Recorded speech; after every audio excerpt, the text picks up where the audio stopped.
Hi, everyone. Thank you for being here today. I'm Christine Iacobucci. I'm the library's outreach coordinator and part of the committee that planned Stoughton Reads Together.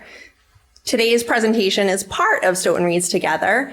And for those of you who don't know, the book selection this year was A Boston Harbor Islands Adventure, The Great Brewster Journal of 1891. It's a story of 4 intrepid women who step out of their comfort zone and spend 17 days on Great Brewster as an escape from their day-to-day lives in the prim and proper society. I'm guessing that the women that we hear of today are just as fearless. Many of you already know today's speaker. However, he has a team that I wasn't aware of. So, Dwight McCarran. Dwight is an integral part of the town and is active in many ways. However, he is probably most well known for his dedication to his role of president of the Historical Society for about 20 years or so. Yes. Personally, I knew of Dwight long before I ever met him. My grandfather, who was the president of the Canton Historical Society, often spoke very highly of Dwight's historic knowledge. Since I have met him, I have seen him wear many hats, including facilitating the library's Hikes with Dwight program. So I could chat forever, but I'm not going to. So without further ado, let me introduce Dwight McCarran and his team of presenters.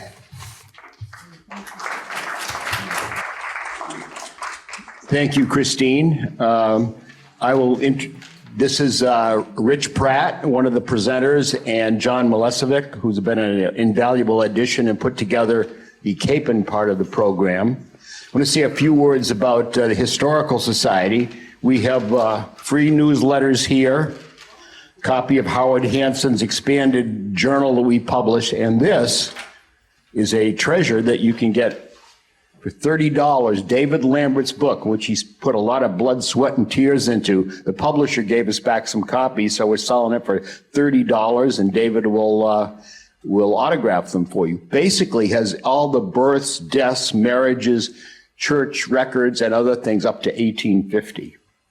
So come out and check this stuff out later.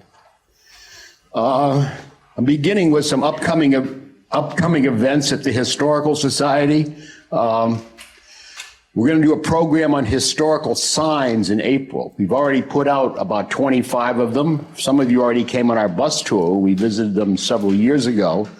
And if David and I get to it, we'll have another 12 signs in there by next time snow flies next winter. The bases are already done and paid for and are waiting in the armory. Now, David and my job is to put the pictures together, and the pictures that look somewhat like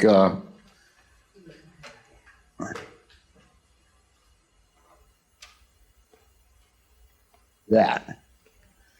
So that's the one at Ames Pond. My job is not to make too many mistakes. I have a mistake on that one. It says that Mr. the Voses came in 1738, which we had a document at the Society that said they did. Well, actually, they didn't come till more like 1768. So if you have to take any people to see that sign, you can say, hey, Dwight made a mistake there. I'd like to say it's the last one I'm going to make, but it probably won't be. We'll have 12, at least 6 walks, some of which will be sponsored by the library, some of which we'll sponsor on our own. We'll go to Glen Echo at least twice.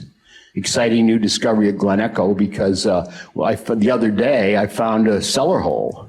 And Stu and I went and checked it out, and I think it's a cellar hole on the Glen Echo owned land where the Crowd family lived very briefly, whereas the Williams family lived on the other side of Dee Dee for a number of years in a stoned-in cellar hole. This one's not stoned in, but it's in the right spot, so that on the map that David found, this could be where the Crowds lived for a few years before they took more permanent residence up on Indian Lane.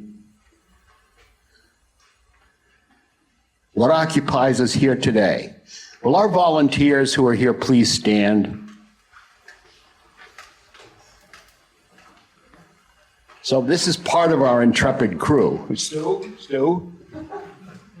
You're mentioned in this, so, well, at least we have Purity Corner in there for you. Thank you. These are the people that, make the society go. But for events like this, the woman in back, Joan Bryant, who supplies the food, our quartermaster, is also an invaluable piece of the pie. Just to show you the kind of things we do. In the last 2 weeks, we've located the cellar hole that I just told you about. And then David Lambert posted pictures of the Illumination building on Washington Street, that decrepit old structure that the word is out that it's finally going to be torn down. He was actually in there today and took pictures, got some documents, so we're making progress on that front. Helped a visitor find access to the Pearl Street Cemetery. If you're on Facebook, you saw the lady who was trying to get in, and she just hadn't checked the gate behind the Pop Warner snack bar that's always open. If you ever want to go in there, that gate doesn't even have a chain on it. With the urging of Stu, we explored the history of Purity Corner, near Andy's now closed store. Stu was part of the Purity Corner gang when he was a kid, because he grew up on Columbus Avenue, and people remember there being a sign there. The sign's long gone, but maybe it will be back. Mr. Sterling will browbeat the people in town. They may even have the sign. He called DPW. They may, when they took the sign down, have it in a shed somewhere. Found a box containing coins. Ken Beauregard found a box that's coins and medallions, I believe, and some of them have been identified as very valuable penny coins. What year? 1851 and 1838. Oh, so they were all found then? They were found. You found them? They were found. Yeah, thanks to Ken. Good. Part of our job is to find the stuff that we have misplaced. So it's an adventure. And the next generation will have adventures too. We know certain things, we know where they are. Other things, it's like a treasure trove in there. You wander around and you find it. Had an extensive discussion on the history of Harris Pond the other night when Dave Foley was there. A lady came in who claimed to be the granddaughter, but most likely the great-granddaughter of William Harris, who we said dammed up the pond, but it turns out the pond was dammed up some when he bought it.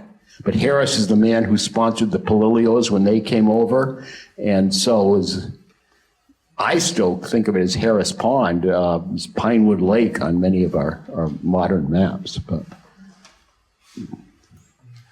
located and exhibited the original copy of Stoughton's being authorized to become a town in 1726. Accepted the donation of a Native American milling stone from Candy Dykeman that Dave Lambert had his eye on, and she finally gave it to us. Located now for another society, a lady wanted to know about John Johnson, Civil War soldier from Easton. Well, if you want to find out about people, you could ask the Easton Historical Society and you'll find out this much. If you ask us, and it's in the newspaper, and Dave Foley found, the wonderful resource of the library, I hope you've used it, is to go to the site where they have all our old newspapers, and most of them listed, and you can search on them. So we searched for John Johnson, and we found some interesting things. Sold a booklet to Cape and Reynolds House to a young man who may volunteer in the future. And finally, an example of what we do down there too a lot is just talk about our histories. I found out from Richard Fitzpatrick the other night that he saw both the Democratic and Republican conventions of 1942 at his neighbor Olive Crowd's house. The Crowds had a TV, the Fitzpatricks didn't. So certainly when I was that age, now I wasn't quite into it enough so that I saw the Republican convention, but I remember going to Queen Elizabeth's coronation as a youngster and going to someone else's house to see them. Now we get to learn about three important women. Rich Pratt is one of our curators who's already presented a program here at the library on early Stoughton photography. He's also a dedicated genealogist, possibly because his line of Pratt seemed to be related to Capons and Talbots and almost anybody you can find in Old Stoughton. John Milesevic works for SMAC and teaches a course on photography at Framingham State College. And so without further ado, I'll turn it over to them. Thank you. Thank you. Thank you, Dwight. As John sets up for our PowerPoint here.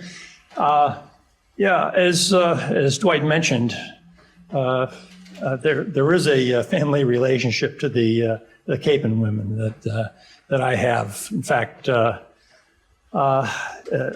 next slide we're going to show the. If I could, the texture, the quality of these pictures is so good. If we could get it just a little darker in here, maybe. There we go. All right. A few years ago, I did a presentation on photography in the 19th century and photographers in Stoughton. I did that with Dave Lambert. And we, in going through the history of photography, we came across the fact that Mary L.B. Capon and with her aunt Bessie Capon took many, many photographs and beautiful photographs of Stoughton, especially North Stoughton, and family members and houses. And so what we've done is included some of those pictures in this presentation.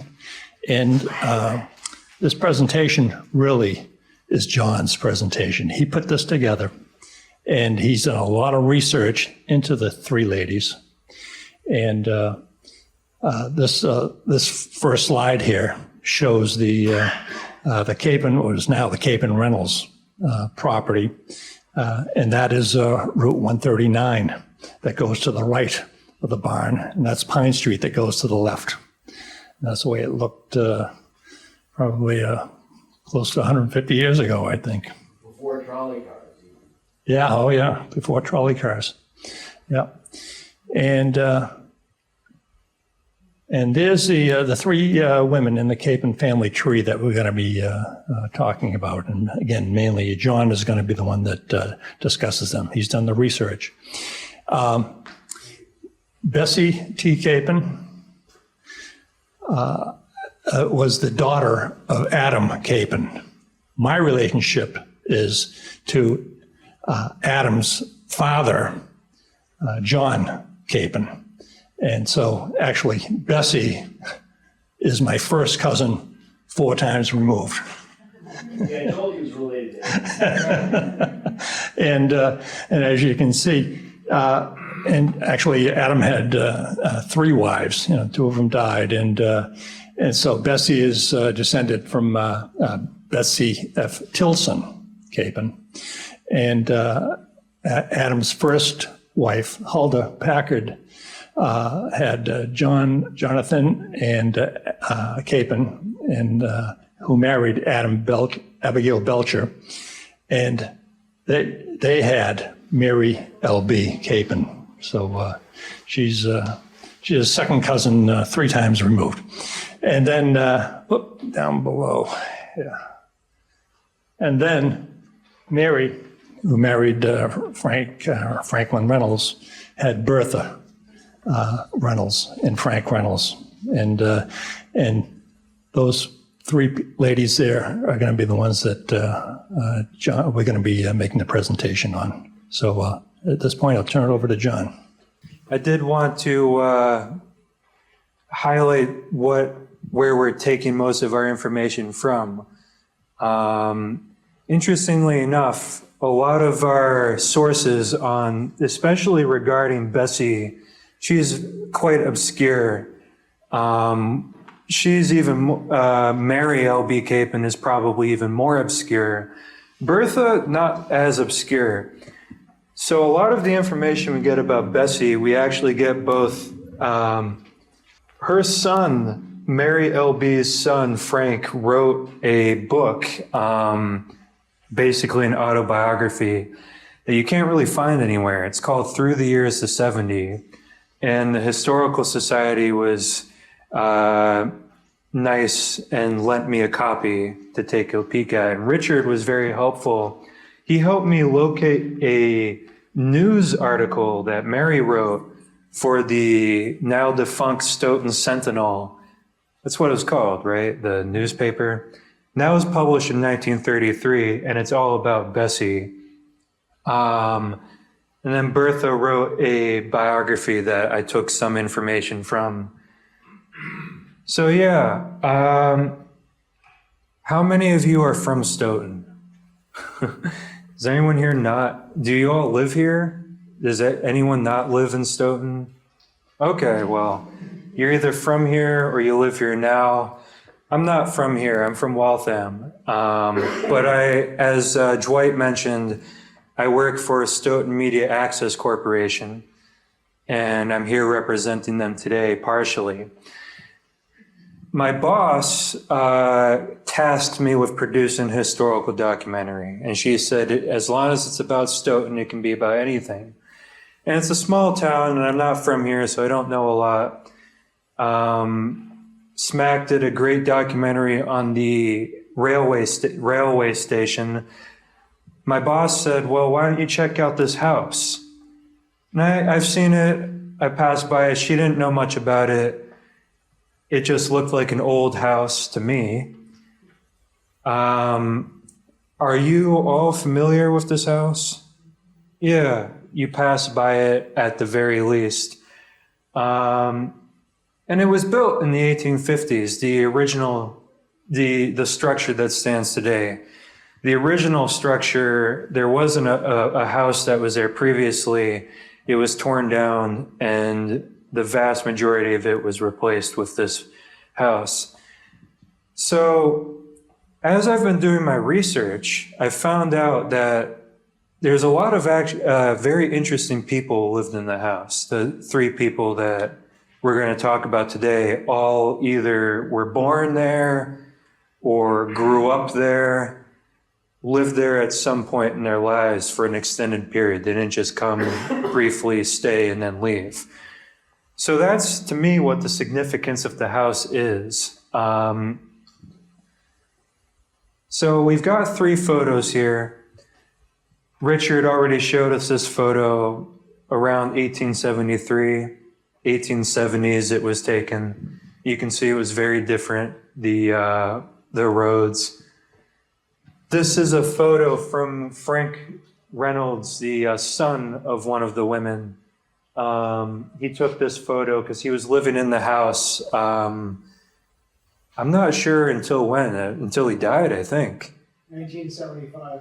Yeah, so there you go. So this is the 1950s. You can see this is now a bit more modern. You see there's a street there that's paved. And this I found on the internet, 2010, the photo. So as I've been doing the documentary, I found that the women that lived there were quite remarkable, both today, but especially back then. So to keep things simple, we're going to go through each of these three women, chronologically. So this is the first one. Is anyone here familiar with Bessie T. Capon? Besides these three? So none of you have heard of her? That's what I expected. She's fairly obscure. Whereas Bertha Reynolds, we'll get to her. I'm sure some of you know about her, but we'll save her for later. So that's what's interesting. But my research has led me to believe every article I've read, every book I've looked into that talks about her. And she's not on Wikipedia. You won't find out much about her by Googling her. But I'm pretty confident she was the second woman to be admitted into MIT. Does anybody know the name of the first woman admitted into MIT? Ellen Swallow. So Ellen Swallow Richards. So she's got a whole Wikipedia article. She's cited everywhere. First woman has been to MIT. She gets the credit. But Bessie's the second woman. Now that's not explicitly stated in any of the sources that I looked at. But most of the sources only say that she went to MIT and was one of the first. But according to her niece, following Ellen Richards, Bessie was the next to go. So it's not explicitly stated, but all of the evidence points to her being the second to be admitted into MIT. where she studied chemistry. And that was back in 1871, I believe, or 72, give or take. But she grew up in Stoughton. She was born in Stoughton. She was born in the original house that used to be here, from which still some of the foundations remain, but really not much of it's left. They tore that down, built this new house, or new for the time. So she lived there, and there's not too much information, but we can assume she lived there, or at least that she lived in Stoughton and often came to the house. But to me, it's very likely that she lived and grew up in the house. And she was kind of bitten by the education bug early on. There's at least 3 or 4 sources that specify that in the old family shoe shop, when she was like 12, 13, 14, she organized, I would assume on her own initiative, but maybe somebody encouraged her. She organized these classes where she would teach little kids, like, elementary school aged, in the old family shoe shop, like probably like how to read, how to count, stuff like that. And actually, if I could ask some of the people more familiar, is the shoe shop like right here? Right inside with the double doors, the garages.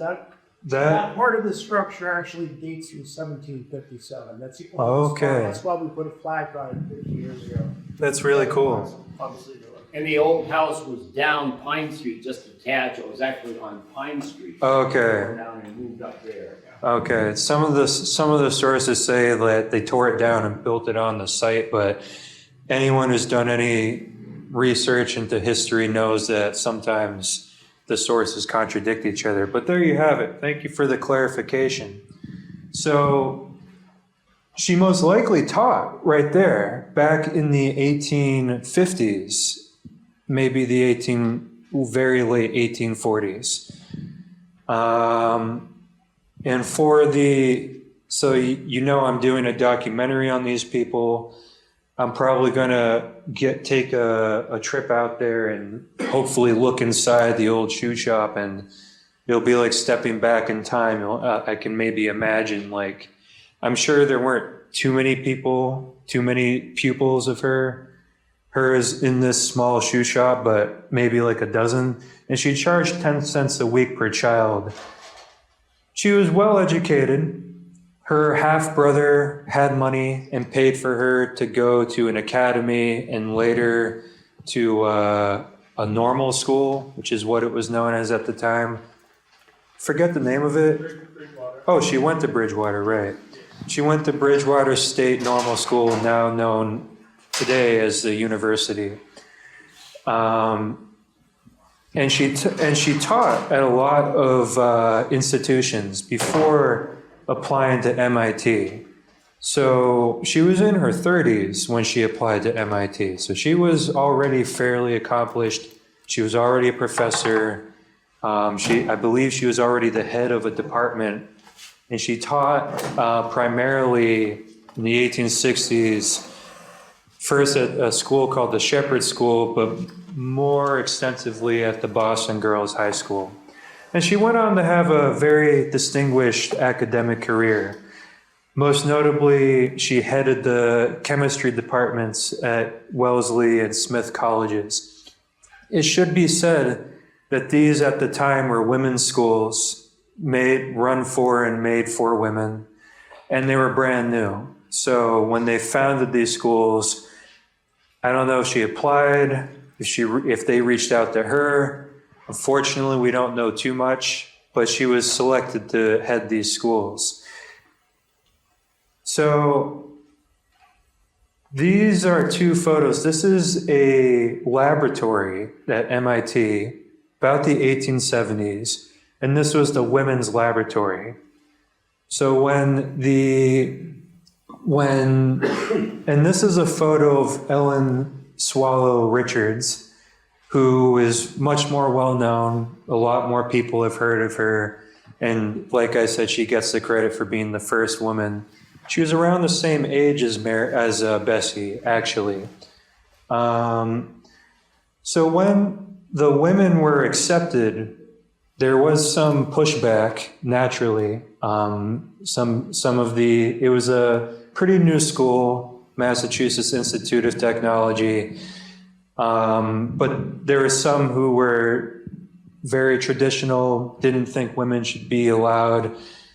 There's not too much information about what the debate actually entailed, but they eventually allowed Ellen in. She was the first to apply, and the first, or maybe she wasn't the first to apply, but she was the first to be accepted. And they were segregated. So the women, there were other women who followed, such as Bessie. There was maybe a dozen more. Mary L.B., her niece, also followed, but we'll get to that. And they were called special students. So they were kept separate from the male students. They had their own lab, and and here's a photo, certainly a posed photograph, but this is the type of lab that they would have been working in. So these first women that studied at MIT, they were studying chemistry. Interestingly enough, and I might touch upon this later, we can assume that Bessie heard about Ellen. And Bessie was a very ambitious woman.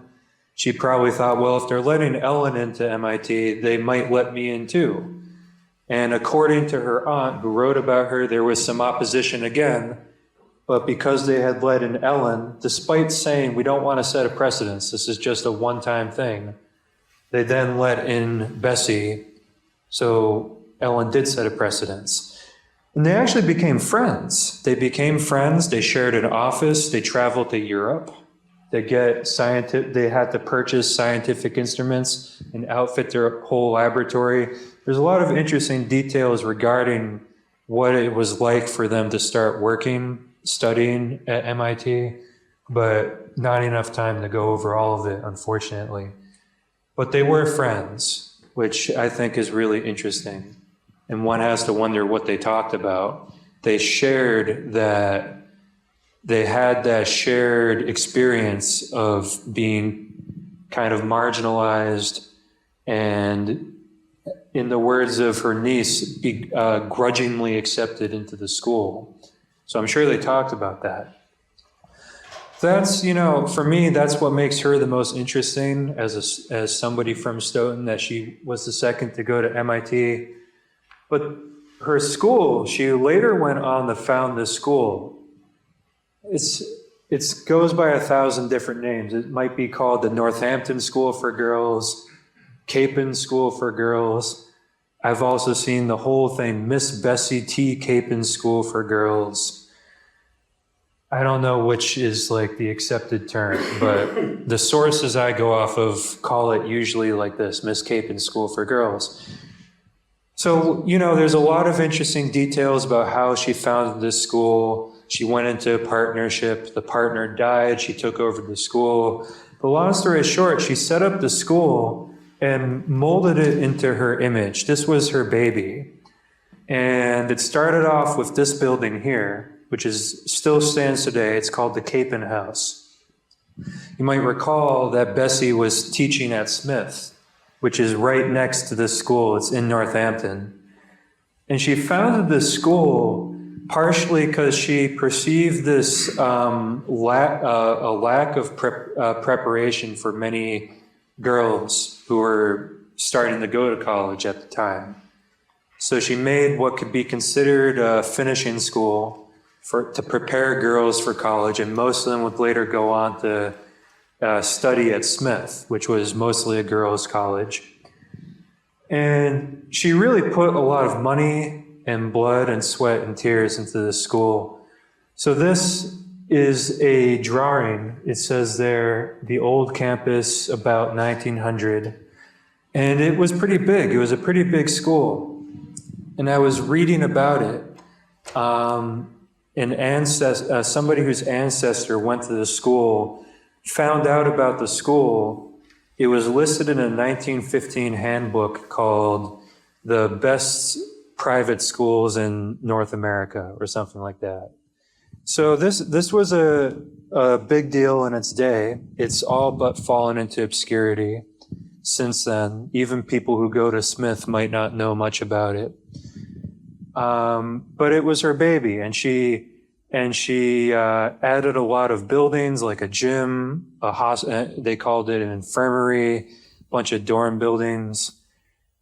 Eventually she died, and I think she bequeathed the school to Smith. So there's not too many interesting images of the school that survive, but that ancestor I talked about mentioned his descendant was on the softball team. This is a picture of the softball team, 1912. And I showed this to my mom, and she was like, can you imagine they like played sports dressed like that back then? It was very interesting. And I just found here this picture of one of the buildings. But moving on, so Mary L.B. Capon was her niece. And if I'll just go back just to show you exactly what happened here. So Bessie didn't have any children, but some of her other relatives did, and Mary is essentially her niece. That's what we refer to her as. Mary was pretty interesting too. Definitely, I would argue, not as accomplished, but we'll talk about why that might have been. She was born at that house as well. So she was rubbing elbows with Bessie for a while. And she also taught neighborhood children at the farmstead, at least according to one source. So she taught in the same family shoe shop later. By the time she was doing that, Bessie was already probably off, already a professor somewhere. Bessie did pay for Mary, or at least supported her substantially, to go to the same exact school that Bessie had gone to, Bridgewater Normal School. Following Mary's graduation, Bessie arranged a position for her to teach at the Boston Girls High School where Bessie was teaching. And I'm pretty confident that's what happened. I think aside from the circumstantial evidence, there's a source, her son said that that's what happened, that Bessie got her this job, which is nice. Right after graduation, she had secured a position as an instructor at a rather prestigious school, Boston Girls High School. And if you do the math, so she was only like, what is that, like 18, 19? She wasn't that old. She went right to MIT following graduation as well. So while she was teaching, she was also studying at MIT. So she was really following in her aunt's footsteps because she also studied chemistry. Maybe that's the only subject women were being allowed to study at the time. Or maybe she thought, well, Bessie's doing it, I'll do it as well. She was either the third or the fourth woman to be accepted there. But she's super obscure. And here you've got a couple different photos of her. Here are two photos of the Boston Girls High School. This is, I believe, a chemistry lab and lecture hall. And this is another lecture hall. And I believe these two photos date from the 1890s, but they can give you kind of an idea visually of what it was like to be teaching or going to that school in the 1860s, 1870s. It probably wasn't too different from this. So I'm going to head it back over to Richard. He's going to take over for this section. Okay, thanks, John. Here, I'll take that. Yeah, as I said, back in fall of 2022, I did make a presentation about photography in Stoughton, And these are some of the slides from that, and that have to do specifically with, Mary L.B., but really it was Bessie also. And I've come to appreciate more after this research that, Bessie was fully involved in going around Stoughton. So this is the kind of camera. They use a stereoscopic camera. And this is not hers or theirs, but this is the type that was used when the two of them in the summer of 1873 went around Stoughton, taking pictures of relatives and houses, and loading up the Mary L.B.'s father's covered wagon and rode around Stoughton, and they did their own processing on it, on the pictures. Let's see. And I included this in it because this happens to be my third great grandparents, George Capon, and the slide. This is from a stereoscopic slide, a plate that we have in our possession at the Historical Society, and it. In the title of it and on an index is that it's Uncle George and Aunt Eliza, and it occurred to me that this picture had to have been taken in the summer, the first summer they went around taking those photographs, because George died on September 9th of that year. So is that Mary L.B. in the window, you think? No, that is their married daughter, Susan Capon Gould, and her family lived in that house. And in some of the pictures, like this one right here, you can see two young boys. I should do some research on that to see if those are actually Susan Capon Gould's children. But that at least gives credence to what Frank Reynolds put in the book, that they went around taking the pictures the first year after the school semester ended in the summer of 1873. That is the old what they call Jonathan Capon house, as you can see, built in 1749, which burned 1898 or so, something like that. Yeah, it was late 1890. So that's burned down, and that's off of Pine Street. And this is just a scan of the stereoscopic slide. So you see, so you could. You're all familiar with, the 3D images, looking through the old viewer, stereoscopic viewer. And so what you'll see oftentimes is that the images that we show is simply a crop of one of the halves of the slides. But that's that's what a stereoscopic slide would look like. And in addition to the glass plates, we have quite a few of the stereoscopic cards that you would look at through that old time viewer, stereoscopic viewer, and that's the one of Southworth Pond in West Stoughton. But that's from the glass plate of that same image. You can see it's. This is the industrial holy grail of Stoughton. That's the first factory Stoughton had. That's the white factory. That was the Gay's cotton factory. Yes. Yeah. Yeah, and that's simply it shows you the detail on the photos that they took 150 years ago.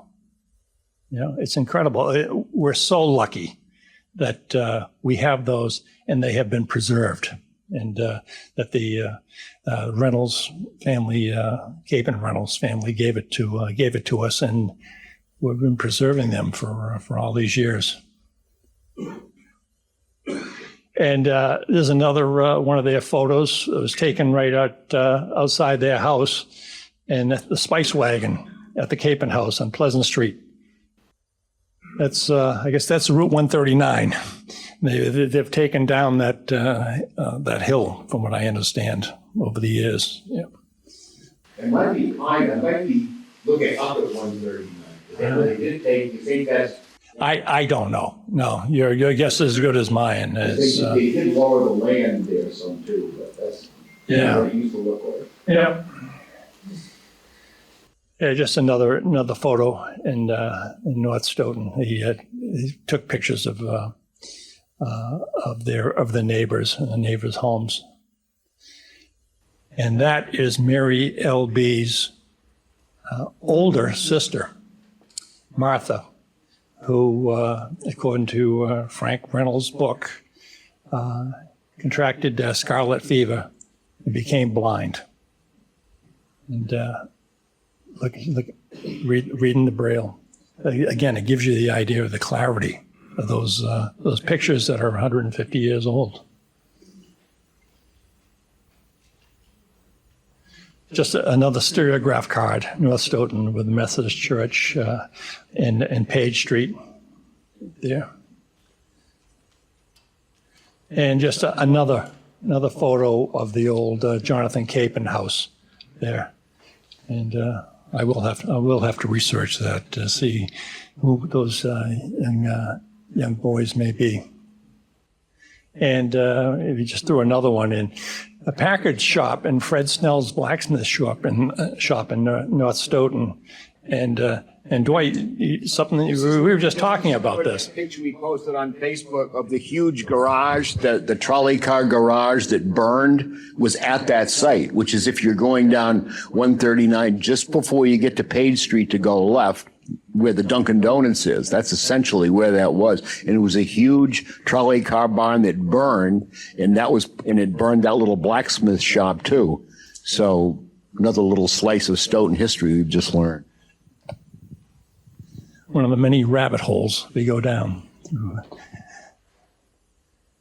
Yeah, okay, I'll turn it back to John. Actually, I'd love to just say two interesting things I noticed. I mean, looking at this photo, what do you notice? Well, remember this was the summertime, and I noticed that almost all the windows are open.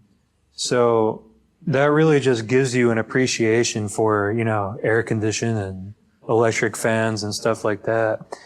They've even got the skylight windows open, and you can see a guy up there probably working, and we all know that like the attic is the hottest.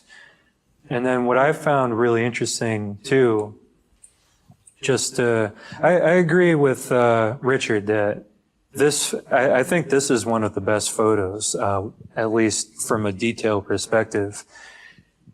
I don't know what my knowledge only goes so far on the photographic emulsion processes that they may have used, but the collodion process, I would assume this is a variation of that. If you go on Wikipedia and read about this process, they have a video where all they do, it's a very simple video where they just keep zooming in on the photo, and they'll zoom all the way in on like somebody's finger or like a piece of machine, and it's still sharp, it's still high quality, which isn't something you'd get with a typical pixelated image today. Once you zoom in, it's going to get pixelated. Finally, what I love, you can see in the horse photos, and this is why I was saying I assume they were posing for a lot of those photos. You can see that the horse it's not really standing still. Its tail is essentially non-existent. Its head is blurry. That's because back then, I'm sure many of you are familiar with this, it had to be, whatever you're photographing had to be sitting still for like 5 to 10 seconds or maybe even longer. or else it would come out blurry like that. So I love seeing that on display here. That's why you know that this isn't like some candid photo. She's sitting there probably for 10 seconds. And I assume that's Braille. What else could it be? So, yeah, thank you, Richard. That's what first drew me to this topic, aside from the house itself. When I first started talking to the Historical Society, they said, you know that one of the women that lived there in the 1870s outfitted an old wagon and started taking photos. I guess I have the year off. I said 1872. It's Richard's proven it was 1873. What was I saying? So, you know, that's fairly atypical. Women photographers weren't as common back then. They weren't totally unheard of. But I thought it was interesting that they kind of left behind a kind of like a day in the life of what Stoughton was like back then. They have a lot of photos. I think we selected some of the best ones. So while they were studying at MIT, studying chemistry, and photography originally was a chemical process, they were tasked with making this course for the girls' high school. And that's why they went around taking photographs, not only to make money by selling them. I think they sold the photos for 10 cents each, but also to hone their skills, to teach themselves how to take photos. So then Bessie got Mary this job at the school she was teaching at. Just like today, it's really who you know will really get you very far in your career, unfortunately. So she taught at that school for a while. In Northampton, while studying at MIT at the same time. So they likely took like a train every so often back and forth to do both. But she married Franklin R. Reynolds of Brockton. And interestingly enough, he was an organist, and he built an organ, which is at the Stoughton Historical Society. But he died in 1889 after they had had 4 children. So she was left alone as a single mother. And being a single mother or a single parent in general is tough today. Back then, being a single mother was really quite hard. I've been meaning to do more research into what that was like and what sort of options she might have had. You could remarry, or you could move back home, and that's what she did. She ended up, she did a lot of things. She homeschooled her children. She put her career aside for a long time to homeschool her children. So her children, they moved back to the Cape and Reynolds farm over there. Say they had 4 children, but 2 had died. Yeah. She moved down. It was just Frank and Yeah, and she was also, according to Bertha, really traumatized by how many people had died. And that's partially why she kept them out of school and homeschooled them for so long. You know, I don't want to go too far down the rabbit hole. They did end up, after like a decade, she got a new job and she taught, but nothing too prominent. Like she taught 3rd grade. She was a substitute teacher.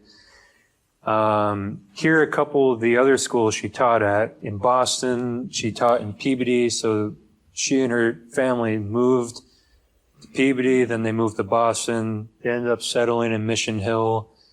House that they settled in still stands today in Mission Hill. But it wasn't a fun time for her or the children. This is the Martin School in Boston that she taught at, and this is the Everett School. And the schools, they all kind of looked like this back then for some reason, like tall, thin, square, blockish brick buildings. Then she retired, and she spent the rest of her life and died in that house, the Cape and Reynolds house. So finally, Bertha, has anyone here known her, perchance? You knew Bertha? How well did you know her? Just through the library and Really? hearing about her. What? That's really interesting. Anybody else here? How did you know her? I didn't know her, my father did. He did work for the railroad on the farm. Yeah. Oh, that's really cool. We should talk later.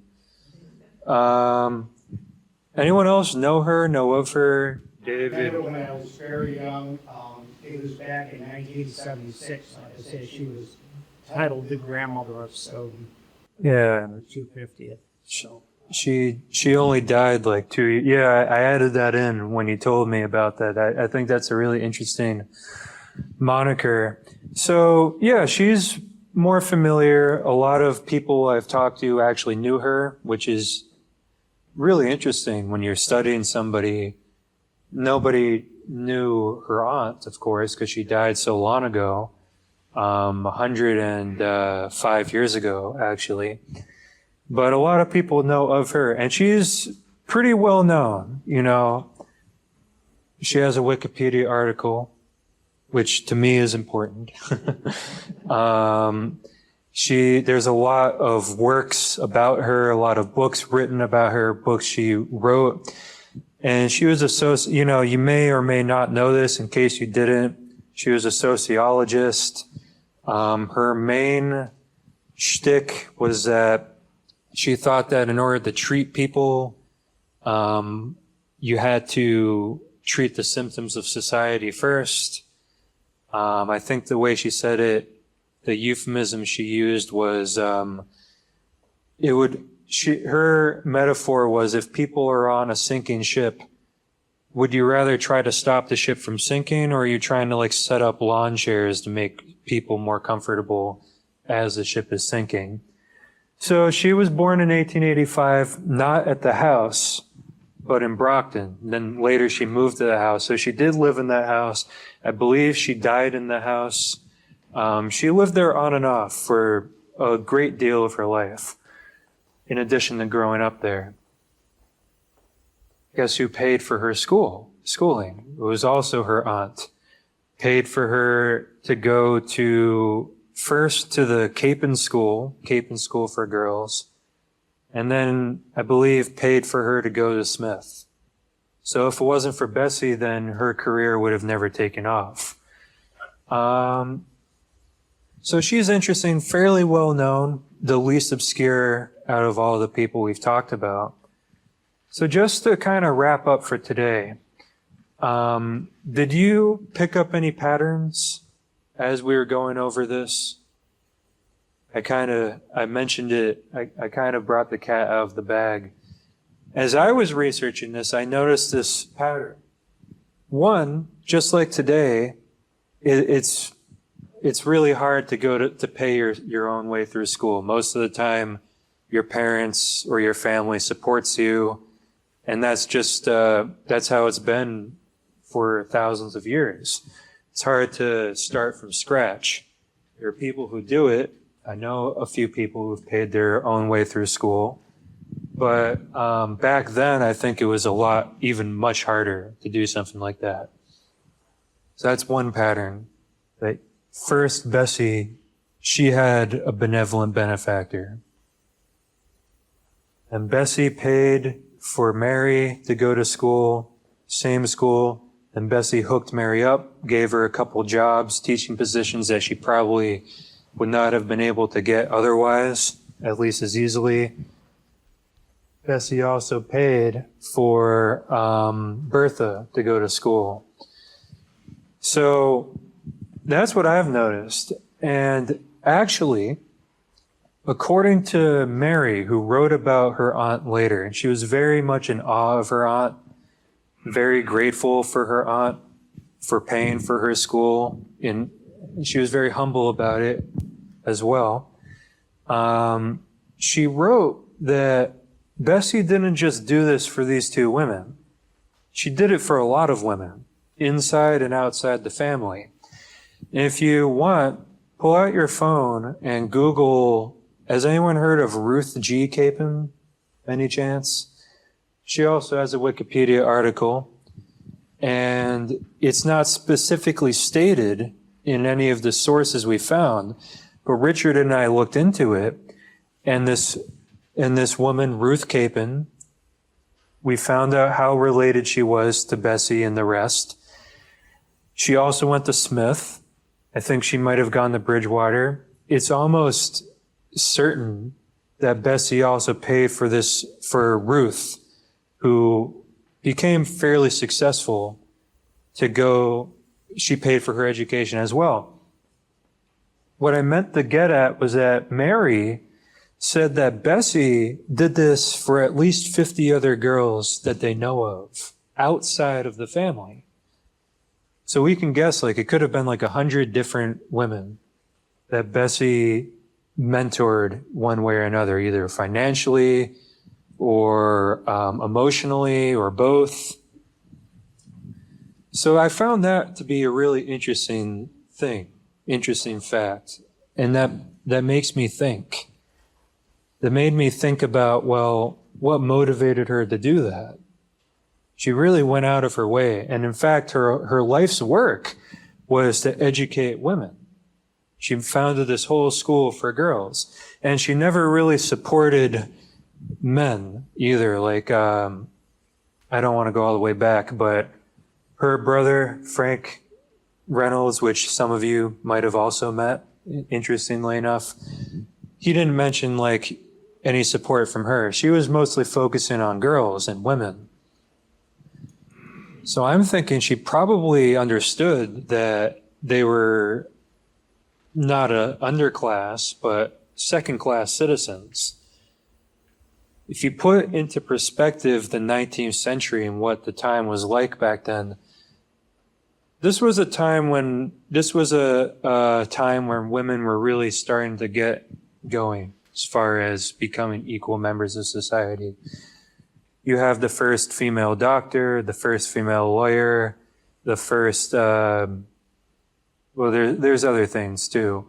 Other professions, I just can't remember them. This was all before or around the time Bessie was born.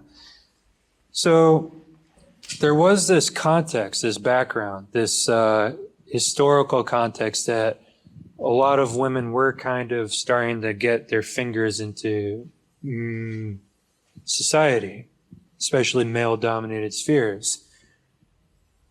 So I didn't really mention it as we're going over this, but I'm sure you guys were thinking, like I said, the first woman at MIT, there's some opposition. It's impossible to not consider what the time period was like back then. So for the documentary I'm making, I really want to know like what was going on in her head.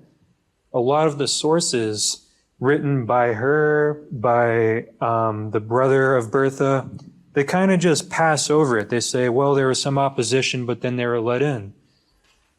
But how did they feel about that? And I think that when you look at it from our perspective now, from the 21st century, it really did seem like Bessie was kind of forming this sort of passive resistance movement in a way. Like she was going to women and saying, you don't have to be just a housewife or a grammar school teacher. You can do bigger and greater things. Now, none of them ever wrote about what they actually thought about feminism or women's rights. So this is just what I'm thinking, but it's worth considering. So with that in mind, I'd be happy, any of us, to answer any questions you might have. Yes. I don't have a question, but an observation. Yeah, sure. Observations, comments. These women are from the 1850s. It's a fact that after the Civil War, many female northern women went to the South to educate all African Americans, no Really? matter what age. The classroom might have 5-year-olds to the 75-year-olds. So if women hadn't been Oh, I thought my teacher always said that.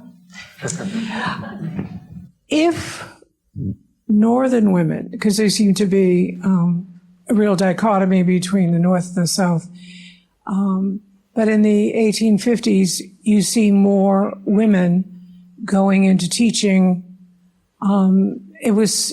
Teaching was considered acceptable for women. It wasn't too masculine or no heavy lifting.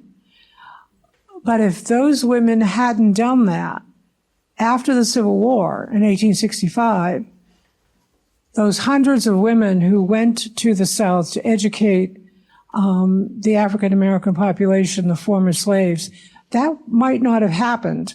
It didn't look like too many men from the North were going south.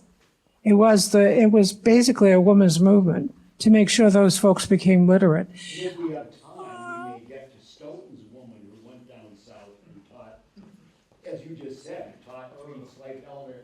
But don't you think those women went to help those folks because they saw them as underclass folks? As women had been treated as second class African Americans, they didn't even have a class. So I think those women felt a kinship with those folks. That could very well be. Though it is worth mentioning, actually, it's Dan, right? Yeah, I think Dan, I brought this up to him and he made a very valid point. I love your theory. I think that's interesting. I'm going to look into that. That sometimes the women could become successful and they might just not really care that much. Like the first female doctor famously did not really lend much support to women's rights. But at the same time, thinking about it, I think that's a very valid perspective that some of these women, and Dwight apparently is going to talk about one soon, they might have seen kind of a kinship. And I think that's today intersectional theory. I think that's what it's called, feminist intersectionality. I'll have to look into that. You also had Yes, in the book that we're reading, focuses on the 4 women who went to the island for a 17-day rest, but they were mostly self-educated women. They started out by reading, books that you would read in college, and they educated themselves, and eventually that's how they got the recognition and went on to be accepted at some of the schools. But always, one of them in particular was the first woman to run a mill in the city of Lowell. That was just, in those times, not even thought of. Yeah. But they took pictures like the ladies here. And I was interested when you were talking about the types of cameras they might have used. I know that in our book, one of the ladies acquires one of the first cameras and then progresses to, they were wealthy women that went to the island. They had wealthy backgrounds. And yet, when they went to the island, they wanted to do the domestic chores that they didn't do back home because they had servants. So, but I was interested, do you know about the first cameras that they might have used, the ladies here in our town? Well, probably Richard would be best to answer that. Okay. They use large plate stereoscopic cameras, and later on, they used a large plate stereoscopic cameras. These plates are like this big, Now, They're the pictures that were preserved the best, were they done with the plates? Yes, absolutely. The glass plates, glass plate negatives. And the ones with the sepia backgrounds, would they have been done with early film? They were simply prints of from those plates. So those are the same pictures. It's like we showed the one of Southworth Pond, and the card was all faded over these 150 years or so. It's been faded out, but the glass plates have been, which was from the same picture, have been preserved. Yeah. Just as we have a lot of other Stoughton women standing in line to be talked about here, I'd just like to give a Yes. round of applause for.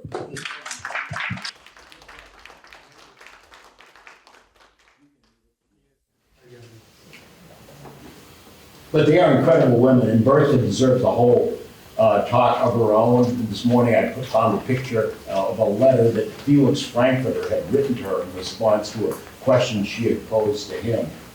Our apologies in advance to anybody we don't mention. You start a program like this, there are a lot of people that should be in it that we don't have time for, but we'll cover a few of them. This is quickly a list of female select persons. Genevieve Glennon, Mamie Gray, Joanne Blomstrom, Roberta Andrade, Joanne Schwab, Cynthia Walsh, who's here, and I'm giving Cynthia an award after the meeting for, I can't imagine that any two people have been to as many town meetings of any form as Cynthia has. If you go there, Cynthia's front and center and asking tough questions, and thank you, Cynthia, for your service. And But I can serve you. Deborah Roberts. Years. I'm the longest serving woman in the history of Stoughton. I believe it.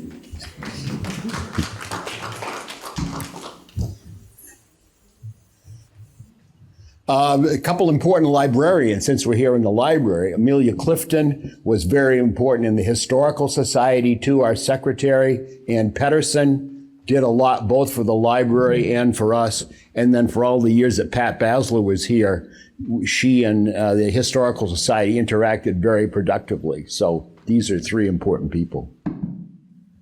On our end, Alice Petruzzo was from the Stoughton Historical Society, and she was active in so many things around town. She and Dot Woodward were instrumental in saving the railroad station, forming a historical commission. And while you mention it, when I first came to the Historical Society, Dot was gone, but Alice was there, and she and Candy Sari and a couple others were trying to find out more about Stoughton women, because they thought they were vastly underrated, reported in Stoughton history. So partially for the memory of Alice, for the last 20 years, we built up our inventory of what we know about Stoughton women. That was one of the founders of the Stoughton military. Helen Hansen was certainly, when it comes to Stoughton education, did it for so long, and it's got a quick summary of her here. She was the first principal of the Chemung School in Stoughton, and the school is now named for her. And she sat in a seat at the Historical Society for many, many, many Sundays, and we still miss her, a special woman. Alice McGee came to Stoughton from Dorchester when she was a sophomore in high school. There weren't any Girl Scouts in Stoughton. She thought there should be. So she essentially organized, even as a sophomore, the Girl Scouts in Stoughton. This is from the newspaper in 1926, right after they'd formed, and just describes Eliza Pillsbury was the leader, and lieutenant was Alice Infantino, who was Alice McGee back in the day. Other people they mentioned who were Girl Scouts then may ring some bells with you as your grandmothers: Mary Thompson, Marion Bruce, Dorothy Hines, Evelyn McCombie, Florence Dillon, Hazel Parker, Phyllis Sawyer, Margaret Bird, Doris Hadley, Esther Drake, Olive Sidebottom, Eleanor Goward, Roth Hamilton, Mary Coveney, and Velma Teener. That's the same article. Now, I know Alice mostly through Camp Wallaheo. I never saw one was like this, but this was the Girl Scout camp that was built out in what's now the Bird Street Conservation Area. And from 1953 on, for several decades, it was part of the summer life of many Stoughton females to go out there for the day camps that they had at Camp Wallaheo. And there they are saluting the flag in the morning, and I have stood on that spot many times. There's just a cement slab left because the camp has since fallen into ruin and the Boy Scouts have cleaned it up. But the Stoughton Purple Trail now goes by it. There's the first, for a long time, we couldn't find a picture of the camp. This is the first one that we were able to locate when they were, it looks like soon after they had built it. Camp Wallahio had many activities, and so many girls learned not just about how to build a fire and boil water, but all sorts of crafts that they did there. This is describing in 1955 that they were almost completing Camp Wallahio and all the volunteers. It was done mostly by volunteers. So local volunteers built Camp Wallahio. I mentioned Charles Trowbridge, J.F. McNamara, Chase Trowbridge, Frederick Margaret Jr., Margaret Dunham, Mrs. Alice McGee, Mrs. Polly Savicki. Stoughton Camp lives up to its name, Indian name, beautiful place. So every so often there'd be pictures in the newspaper of the daughters out there at Camp Wallahio. Anybody here go to Camp Wallahio? Cynthia. And the DeVito girls, the Burgoyne and whatever, at least two of them, I believe, attended it. So you could sit it. There's Alice with her cap on. I'm not sure who the other lady is. But those girls are now probably grandmothers in Stoughton. Our newsletter, written by Ed Meserve, Ye Old Ed. And by the way, Dave just informed me that Eleanor Meserve died recently at 104. So she was his widow and spent many weeks, evenings at the Historical Society after he passed. Ed himself wrote the newsletter for 15 or plus years for our organization. And they had Alice McGee come to speak, because not only was she big in Girl Scouts, but 4-H.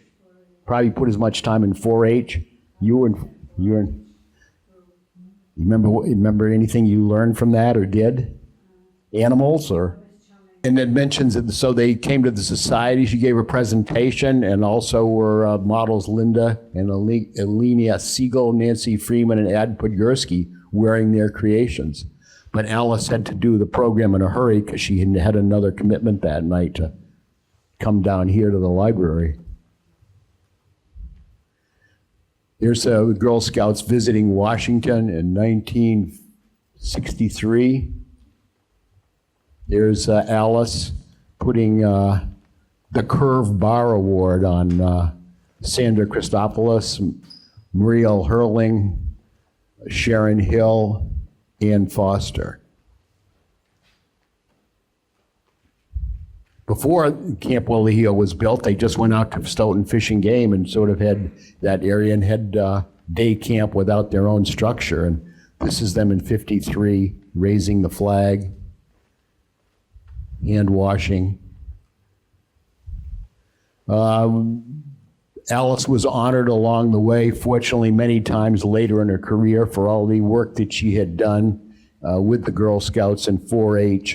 One of the times, I think a letter was sent along from President Nixon congratulating her on her accomplishments. And there's another time she was honored in 1969. Those of you who came to our program at the Society several years ago saw the movie of the parades, and you can see Alice marching down Main Street leading her corps of Girl Scouts at several different parades. She was an imposing figure.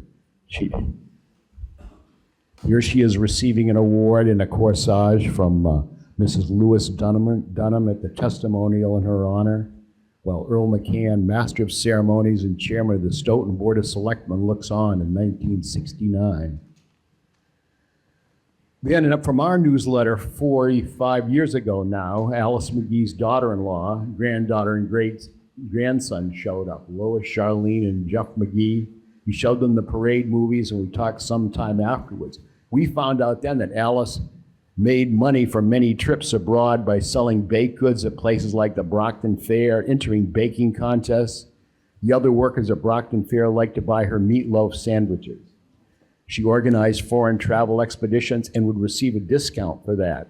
She got reduced rates on Holland cruises for her miles and then a free cruise or two after she saved a doctor's life on one of the cruises when he was choking. She wrote about all those trips in the Brockton Enterprise, her pseudonym was May 1st. And one of the most vivid ones in my memory were people holding her. She was a very large woman, holding her by her legs so she could kiss the Blarney Stone. She worked the poles in a wheelchair to the end of her days. She never stopped serving.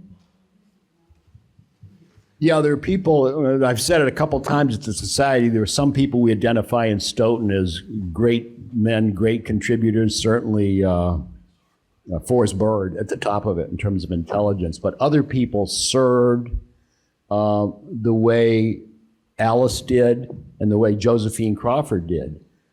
She was a woman of color who lived her early years in Boston and later became one of Stoughton's most public service-oriented citizens. She inherited the Packard Manse from Dr. Packard, which included not just Packard Manse, but all of what's now Camp Academy, all the way Camp Westwoods. And she started an orphanage, and she ran an orphanage summer camp there for many years until her death in 1955. This is the picture of her at Packard Manse. It made her look sort of like a menial servant, which is then the picture she chose to have up there. But I mean, there was so much more to her. I mean, she was involved in intellectual women's groups in town. She was more than a housemaid. She was a secretary and confidant of Dr. Packard, who supposedly had given him some kind of advice that kept him from losing his money in one of the Great Depressions. And that was one of the reasons he gave her Packard Manse. That's what Whispering Willows looked like long before my time, but it was essentially at a time an orphanage. And a woman who came and visited a couple of years ago was one of the girls who was there the night it burned. And she remembered standing out on one of those back porches that you see with flames around her, not knowing how she was going to get down. But she said, I did, and my positive memory is that some nice Stoughton fireman came and put his coat around me. This describes the history of, she was often in the newspaper and people supported her, but it was controversial in the neighborhood because at times she applied for something and the rumor was she was going to put trailers in there and have other kinds of camps. But overall, people in the community respected her and stood up for her. And so she then later, with the help of some of you know Dr. Pitts, who taught at the high school, and his wife, Frances Haddock Pitt. As Josephine got older, they came in and helped. And she couldn't have continued really without their help. Frances Haddock Pitts grew up in Pittsburgh, received the degrees there that you see from Pitt and Wellesley. She spent time as a camp counselor at Whispering Willows in Stoughton, where she became good friends with Josephine Crawford. After the fire at the camp in December of '52, Crawford appealed to Pitts for assistance. Fran returned immediately to co-direct the camp with her husband, and her husband Willis soon followed. Both changed their careers to education in Massachusetts so they could help her. Josephine died in 1955, and Willis and Fran were co-directors of the camp for the next decade and a half, I believe.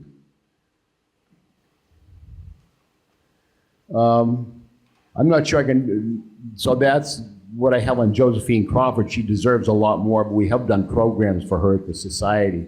Most of you know the story of Deborah Sampson, and you heard about Bertha Capon Reynolds. Doris Holmes Blake married Sidney Fay Blake, and she was one of Stoughton's early intellectuals. Her husband was a botanist. We have the book that he wrote on the floor of Stoughton, and she was one of the people that was on Alice Petruzzo and Dot Woodward's radar screen. She was one of the few people back then from Stoughton history that they knew about. Now, Susan Clapp Radley, the one who grew up on Bay Road in the Clapp family, taught school in Stoughton, taught school in North Bridgewater at her sister's private school. We have her diary. So whenever we have someone's diary, I feel like I know them a bit more intimately than I would otherwise. And in the diary, well, it's a challenging diary because Susan is married to Jesus. So to read the devotions of someone who every day was trying to stay on good terms with the Lord and pray and praise with her students in the private school, which she certainly couldn't do now. And was a successful public school teacher in Stoughton. But after the Civil War, she was one of the women, as Cynthia mentioned, who went south and worked for the Christian Missionary Association, teaching black students for a year and a half in, I believe, New Bern or Plymouth, North Carolina. She came back, went to Martha's Vineyard, where she served in a ministry there, married the elderly Reverend Bradley, worked and worked. They named a chapel after her. She dealt with Cape Verdeans and many pieces of mixed race there, but essentially spent the rest of her life at Oak Bluffs. And the last time I was there, the Susan Clapp Bradley Chapel still was standing. It was in disrepair. I don't know if it's there now, but she's another woman who, I think, Bessie Capon never married at all. In some ways, Susan was married to Jesus. And most of the early suitors that she had, she rejected because they weren't sufficiently religious, I believe. But that position gave her a kind of independence, I think, as a female. So she knew what she wanted, and she wasn't dependent on her husband or boyfriends. And I think one of Stoughton's important people. So I want to thank you for being here. I know I've only scratched the surface of Stoughton women who could have been mentioned. We have nice food over there to eat, but if you have some other suggestions, I got a suggestion from Eric Coleman that on our list should be the town clerk that lived in the Marshall, Jean Fleming, and Roberta Camacho. At one point I had a page of women that we just mentioned, but I left out more people than I should have. Dave? The one she's sitting right there, Peggy Sewick, who's taught our kids for generations. 50 years of storytelling, and she was my first teacher after my home. I was there for 53 years. Any other nominations you would like to put out? There are certain many people, and we have programs. Cynthia? My sister Susan Walsh was the second female Stoughton police officer and the first female detective. Good for her.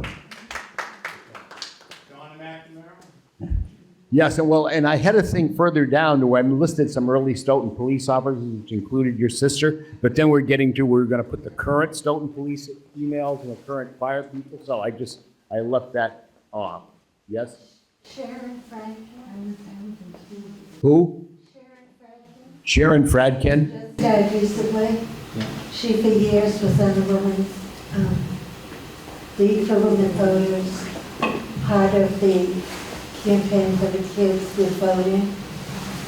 She raised money for this library that we're sitting in, $250,000. Wow. Duly noted. Oh, you have your hand up?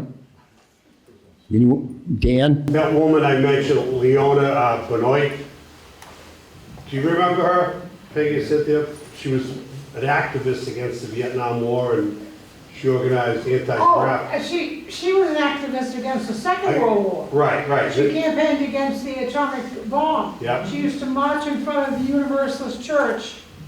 I've just started to read about her. Did she live to be? 104, 105, something like that. Wow. Margaret Fitzpatrick. Oh, yes. The Fitzpatrick room. She was town clerk for many years. Jenny McNamara, who was even before. Well, we can share more of these, I think, as we enjoy some of the nice refreshments, and I'll turn it back. But this book sounds like it's very relevant, so thank you all for coming out.